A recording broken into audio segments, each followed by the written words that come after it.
आज हम एक ऐसे मुद्दे पर गौर करेंगे जो भारतीय राजनीति को बदलने के लिए एक महत्वपूर्ण कदम हो सकता है।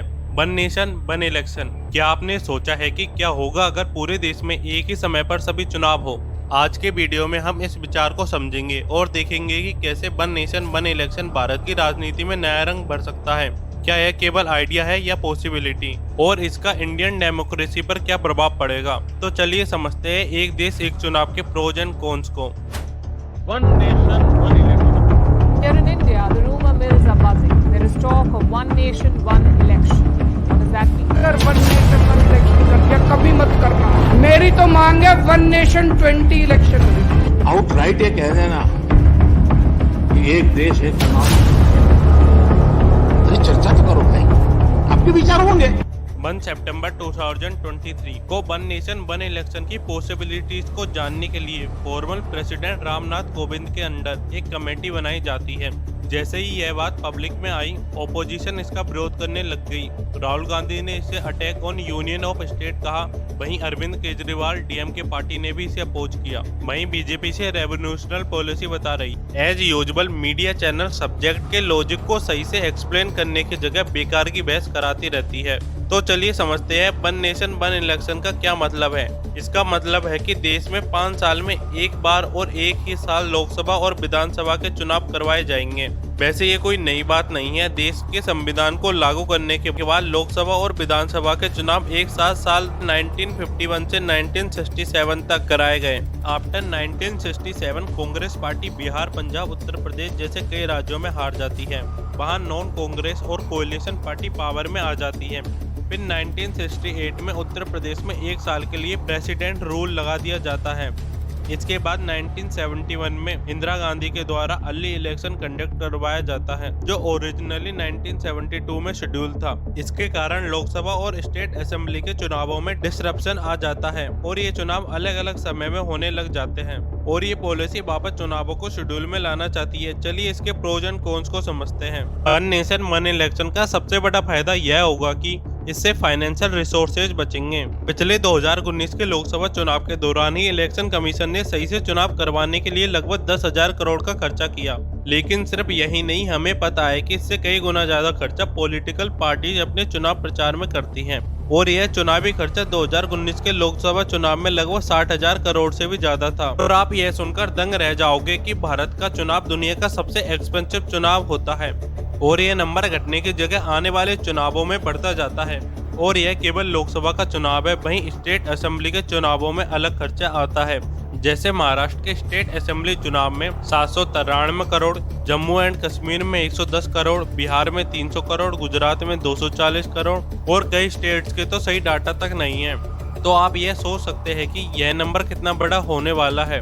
इन नंबर्स को देखकर आपको यह पता चल गया होगा कि भारत में चुनाव बहुत ज्यादा एक्सपेंसिव होते हैं, और यदि हम all assembly election and parliamentary election को एक साथ करवा दे तो केवल इसका कॉस्ट 4500 करोड़ आएगा, जिससे हम इजीली करोड़ों रुपए बचा सकते हैं। इसके साथ साथ कई और भी बर्डन होते हैं। जब अलग अलग टाइम पे इलेक्शन होते हैं तो सिक्योरिटी फोर्स को बार बार डिप्लॉय किया जाता है, जिससे कंट्री की सिक्योरिटी को भी कॉम्प्रोमाइज करना पड़ता है। फिर कई रिपोर्टों में यह भी बोला गया है कि अगर 5 साल में एक बार चुनाव होंगे तो गवर्नमेंट भी गवर्नेंस मोड पे रहेगी रादर देन इलेक्टेड मोड में। साथ ही गवर्नमेंट लॉन्ग टर्म प्लान के हिसाब से नीतियां बना सकती है। स्टेबल गवर्नमेंट बनेगी जिस पर इन्वेस्टर्स का ज्यादा भरोसा है। फिर इसके साथ भारत के लोक कमीशन ने यह कहा कि वन नेशन वन इलेक्शन के कारण वोटर टर्नआउट इंक्रीज हो सकता है, क्योंकि आजकल बार बार चुनाव होने से वोटर्स परेशान हो जाते हैं और वोटिंग के दिन वोट करने ही नहीं जाते। इन सभी के साथ ही इंडिया में यदि वन नेशन वन इलेक्शन लागू होता है तो हम मॉडल कोड ऑफ कंडक्ट को भी कम कर सकते हैं।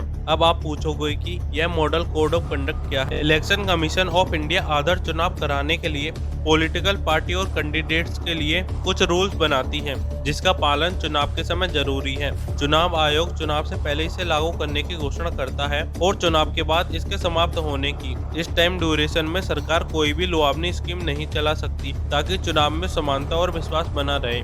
यह भ्रष्टाचार और राजनीति में गलत इस्तेमाल से बचाव करता है। एक देश एक चुनाव के विचार में कुछ समस्याएं जुड़ी हुई है। चलिए देखते हैं कुछ कमियों को जो इस पॉलिसी के साथ जुड़ी हुई है। वन नेशन वन इलेक्शन के तहत चुनावों की अवधि लंबी होने के कारण सरकार और नेताओं की जवाबदेही में देरी है।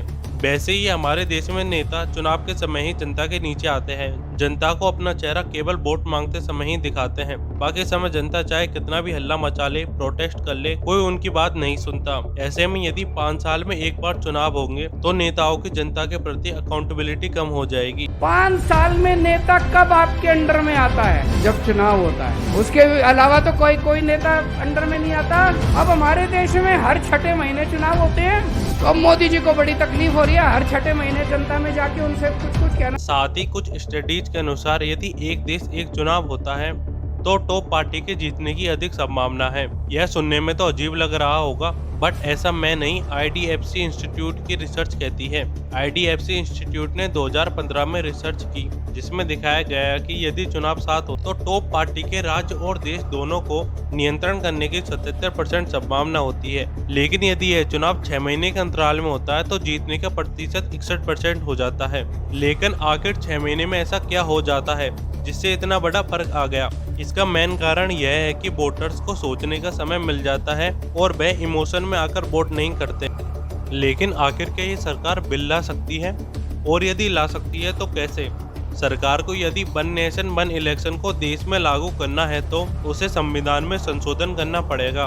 उन्हें संविधान के आर्टिकल 83, 85, 172, 173 एंड 356 में संशोधन करना पड़ेगा और यह बिल लोकसभा और राज्यसभा से पूर्ण बहुमत से पास करना होगा। आर्टिकल नंबर 368 के अंदर कॉन्स्टिट्यूशनल अमेंडमेंट होता है और आर्टिकल 368 में जब भी कोई ऐसा प्रावधान आएगा जो फेडरल प्रोविजन से रिलेटेड होगा, यानी जो सेंटर और स्टेट दोनों से एसोसिएट होगा, इससे में सेंट्रल गवर्नमेंट चेंज तो कर सकती है, लेकिन बाद में उसे हाफ ऑफ द स्टेट का रेटिफिकेशन भी चाहिए होगा, अदरवाइज ये बिल पास नहीं हो पाएगा। और हम सब जानते हैं कि बीजेपी गवर्नमेंट जो ये बिल लाना चाहती है उसके पास हाफ ऑफ द स्टेट्स का सपोर्ट नहीं है और ओपोजिशन इस बिल को अभी से क्रिटिसाइज कर रही है।